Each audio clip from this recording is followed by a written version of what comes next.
Star Maa promo చూసుకున్నట్లయితే Telugu Bigg Boss season 9 Bigg Boss హౌస్లో అయితే కంటెస్టెంట్స్ల మధ్యన అయితే ఈ వారం క్యాప్టెన్ అవడానికి పోటాపోటీగా అయితే బిగ్ బాస్ టాస్క్లు పెట్టడం జరిగింది. అయితే ఈ 3 లెవెల్ టాస్క్లో అయితే ఎవరైతే ఎక్కువ పాయింట్స్ సంపాదించుకుంటారో వాళ్ళు ఈ వారం క్యాప్టెన్ అవుతారు అంటూ బిగ్ బాస్ అయితే తెలియజేశాడు. అయితే ఈ టాస్క్లో అయితే కామెడియన్స్ అలాగే సెలబ్రిటీస్ అయితే పోటాపోటీగా అయితే పోటీ పడ్డారు. అయితే మొదటి వీక్లో అయితే క్యాప్టెన్సీ టాస్క్లో అయితే క్యాప్టెన్గా అయితే సంజన అయితే అవడం జరిగింది. అయితే రెండవ వారంలో అయితే ఇంకా క్యాప్టెన్సీ టాస్క్లో అయితే క్యాప్టెన్ అవడం కోసం అయితే చాలా ప్రాణం పెట్టి ఆడారని చెప్పుకోవచ్చు ప్రతి కంటెస్టెంట్స్ కూడా.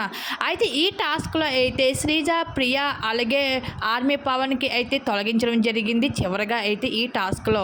ఇంకా చివరిగా అయితే డెమన్ పవన్ అయితే ఇంకా ఈ టాస్క్లో క్యాప్టెన్సీ కంటెంట్ టాస్క్లో అయితే తన ప్రాణం పెట్టి 100%గా అయితే ఇంక తన సత్తా ఏంటి చూపించుకుంటూ ఎక్కువ పాయింట్స్ సంపాదించుకొని ఈ వారం అయితే క్యాప్టెన్ అవడం జరిగింది బిగ్ బాస్ సీజన్ 9కి.